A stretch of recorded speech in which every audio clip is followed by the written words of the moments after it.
Let's mic Janata journalist. नमस्कार, let's mic में आपका स्वागत है। जनता से बड़ा कोई जर्नलिस्ट नहीं होता और आपसे जुड़ी खबरों की बात सबसे जरूरी है। ऐसी ही खबरों के साथ मैं राखी जैन। आज के अंक में हम बात करेंगे उस सच्चाई की जो अक्सर रक्तदान, जीवन दान जैसे नारों के शोर में दब जाती है। आज हम उठाएंगे पर्दा भारत में चल रहे ब्लड बैंकों के खूनी खेल से। कुछ समय पहले राजस्थान के सबसे बड़े एसएमएस अस्पताल में एक गर्भवती महिला की जान इसलिए चली गई क्योंकि उसे गलत ब्लड ग्रुप का खून चढ़ा दिया गया। ये पहली बार नहीं हुआ। ना सिर्फ जयपुर बल्कि देश के कई हिस्सों से ऐसे मामलों की खबरें आती रही हैं। दरअसल जिस सिस्टम को जीवनदाता होना चाहिए था वो कई जगह पर मौत का सौदागर बन चुका है। याद कीजिए कोविड का दौर, जब ब्लड बैंकों ने खून और प्लाज्मा की ब्लैक मार्केटिंग की थी। एक यूनिट ब्लड की कीमत 5,000 तक और प्लाज्मा की 50,000 तक पहुंच गई थी। ये उस दौर के मरीज और उनके परिजन कभी नहीं भूल पाएंगे। रक्तदान, जीवन दान, हर बूंद कीमती है, मानवता की सेवा, ये नारे तो बहुत अच्छे लगते हैं, लेकिन जमीनी हकीकत इनसे कोसों दूर है। भारत में ब्लड बैंकों की भूमिका जीवन रक्षक है, लेकिन हाल के वर्षों में कई ब्लड बैंकों में अनैतिक और अवैध गतिविधियों की खबरें सामने आई हैं। इनमें खून की अवैध बिक्री, मिलावट, गलत ग्रुप का खून चढ़ाना और रिकॉर्ड में हेरफेर जैसे गंभीर मामलों ने ब्लड बैंकों की साख पर प्रश्न खड़े कर दिए हैं। पहले आपको बता दें कि देश में लगभग 5,700 ब्लड बैंक हैं, जिनमें से करीब 2,500 सरकारी हैं। सरकारी ब्लड बैंकों पर कुछ हद तक निगरानी रहती है, लेकिन प्राइवेट सेक्टर में तो जैसे कोई देखने वाला ही नहीं है। 14 राज्यों के 76 जिलों में अभी भी एक भी ब्लड बैंक नहीं है। सोचिए कितना बड़ा गैप है। लोकसभा की एक रिपोर्ट कहती है कि हर साल भारत में करीब 8.83 लाख लीटर खून की कमी रहती है, जबकि 5,21,000 लीटर खून बर्बाद हो जाता है। ऐसे में नकली या सिंथेटिक ब्लड की अफवाहें डर पैदा करती हैं, भले ही ऐसी रिपोर्ट की पुष्टि अभी तक नहीं हुई है। आइए अब आपको बताते हैं ब्लड बैंकों के कुछ ऐसे गोरख धंधे और गड़बड़ियों के बारे में जिन्होंने देश भर को हिलाकर रख दिया और ब्लड बैंकों की कार्यप्रणाली पर भी सवाल खड़े कर दिए। राजस्थान के जोबनेर में मकराना ब्लड बैंक से 250 यूनिट रक्त की अवैध तस्करी का मामला सामने आया, जिसमें 3 आरोपी गिरफ्तार हुए थे। वाराणसी के बीएचयू अस्पताल में खून के सौदागरों का गिरोह सक्रिय पाया गया, जो मरीजों के रिश्तेदारों के रूप में खून देने के बदले पैसे वसूलते थे। एक बार औचक निरीक्षण में लखनऊ में कुछ ब्लड बैंकों में स्टोर किया गया खून मानव शरीर के लिए उपयुक्त नहीं पाया गया, जो जानलेवा हो सकता था। उस जानलेवा खून में से कितना यूनिट मरीजों को चढ़ चुका था, उसकी रिपोर्ट आज तक सामने नहीं आई है। हाल ही जयपुर के एसएमएस अस्पताल में गलत रक्त समूह चढ़ाने से एक महिला की मौत हो गई।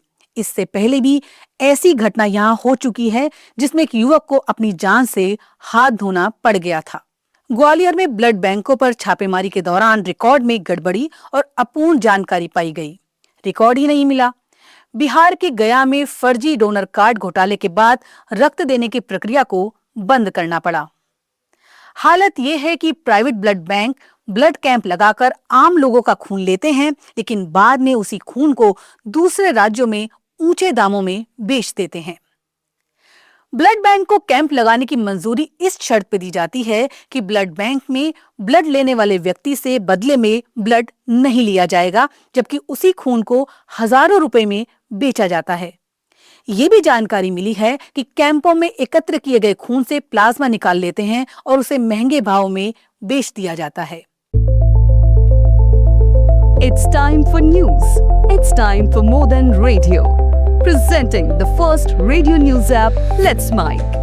Let's Mic, a news-based app on your phone where you get to watch and listen news, talk shows, interviews, radio show podcasts. On Let's Mic, you get all relevant information of TV, print, radio, podcast, and digital. Let's Mic talks about every segment of life.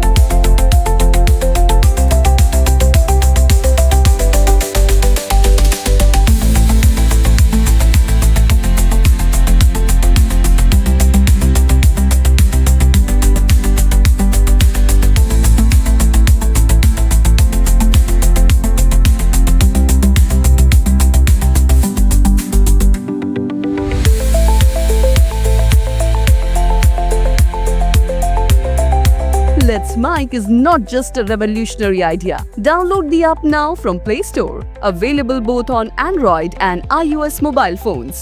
Follow us on YouTube, Instagram, Twitter, LinkedIn, Facebook, Telegram, WhatsApp, Snapchat. Let's talk, let's connect and let's Mike. Rajasthan में चिकित्सा विभाग की ओर से private sector के 175 blood बैंकों की जांच में चौंकाने वाली बात यह रही कि केवल 9 ब्लड बैंक ही ऐसे थे जिनमें सब कुछ सही मिला। 6 ब्लड बैंकों पर कार्रवाई करते हुए उनके लाइसेंस सस्पेंड किए गए। 5 ब्लड बैंकों को व्यवस्थाएं सुधारने और बेहतर करने के लिए चेतावनी नोटिस दिए गए। ब्लड बैंकों में जिन डॉक्टर्स को नियुक्त किया गया वो मिले ही नहीं। जहां डॉक्टर्स मिले वो रजिस्टर्ड नहीं थे। कितने ब्लड बैग आए हैं और कितने हैं इसका सही तरीके से रिकॉर्ड नहीं था। ब्लड बैंक से कितना ब्लड गया और उसके बदले कितने रुपए आए इसकी भी पूरी जानकारी बैंकों के पास नहीं थी।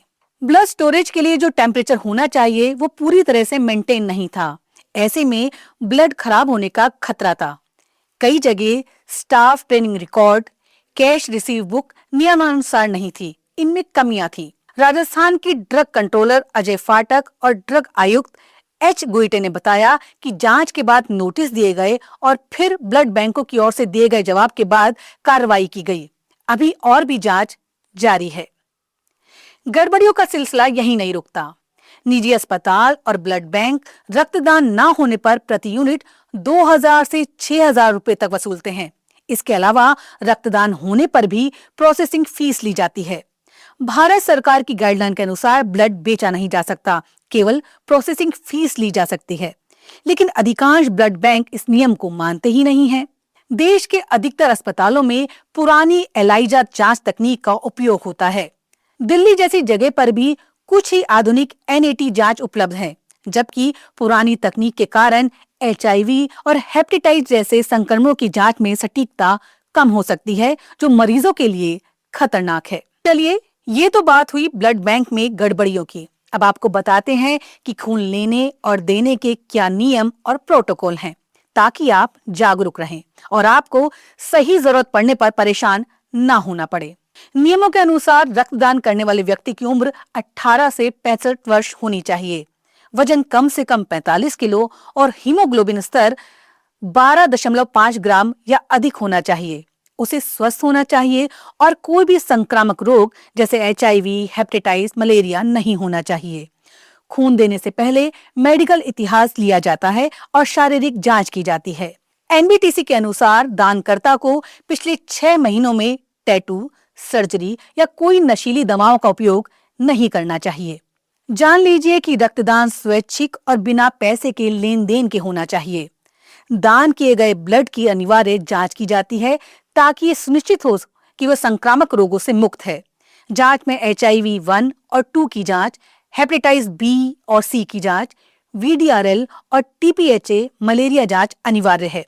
यदि रक्त में कोई संक्रमण पाया जाता है तो उसे नष्ट कर दिया जाता है और देने वाले को सूचित किया जाता है। खून को केवल डिस्पोजेबल और स्टेराइल उपकरणों के साथ एकत्र किया जाता है। रेड ब्लड सेल्स 2 से 6 डिग्री सेल्सियस पर और 35 से 42 दिनों तक रखी जाती हैं।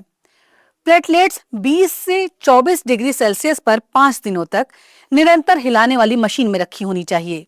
प्लाज्मा -30 डिग्री सेल्सियस या उससे कम तापमान पर 1 वर्ष तक रखा जाता है। ब्लड बैंकों में कोल्ड चेन रेफ्रिजरेशन सिस्टम और तापमान की निगरानी जरूरी है। ब्लड बैंकों को नियमित रूप से क्वालिटी कंट्रोल की जांच करनी होती है, जिसमें उपकरणों की कैलिब्रेशन और खून के नमूनों की समय समय पर जांच शामिल है। नेशनल और स्टेट ब्लड ट्रांसफ्यूजन काउंसिल द्वारा ब्लड बैंकों का नियमित ऑडिट और निरीक्षण किया जाता है। प्रत्येक ब्लड बैंक को ड्रग्स एंड कॉस्मेटिक्स एक्ट 1940 के तहत लाइसेंस प्राप्त करना अनिवार्य है। दुरुपयोग या अवैध बिक्री को रोकने के लिए सख्त नियम भी हैं, जैसे कि रक्त के लिए कोई शुल्क नहीं लिया जा सकता, केवल प्रोसेसिंग शुल्क जो अधिकतम 1550 रुपए प्रति यूनिट लिया जा सकता है। ब्लड बैंक एक जीवनदायी सिस्टम है, लेकिन निजी हितों और लापरवाही ने इसे खतरनाक बना दिया है। अगर आप ब्लड डोनेट करें या लें तो सावधान रहें, नियम जानें और जागरूक बने। लेट्स माइक चाहता है कि आप स्वस्थ रहें, जागरूक रहें और ऐसे गोरख धंधों के खिलाफ अपनी आवाज बुलंद करें। अगर आपको ये ग्राउंड रिपोर्ट अच्छी लगी हो तो कमेंट करें, लाइक करें और ज्यादा से ज्यादा लोगों तक इसे पहुंचाएं। लेट्स माइक में अभी इतना ही। नमस्कार। आप सुन रहे थे let's mike more than radio. Follow कीजिए हमें हमारे सोशल मीडिया प्लेटफॉर्म्स पर। It's time for news. It's time for more than radio. Presenting the first radio news app, Let's Mic. Let's Mic, a news-based app on your phone where you get to watch and listen news, talk shows, interviews, radio show podcasts. On Let's Mic, you get all relevant information of TV, print, radio, podcast, and digital. Let's Mic talks about every segment of life.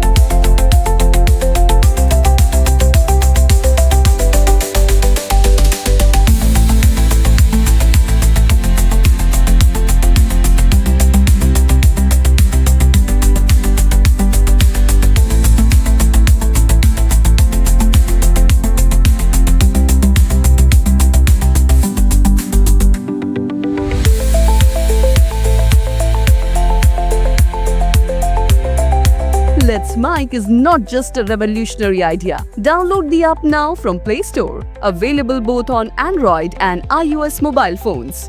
Follow us on YouTube, Instagram, Twitter, LinkedIn, Facebook, Telegram, WhatsApp, Snapchat. Let's talk, let's connect, and let's Mic.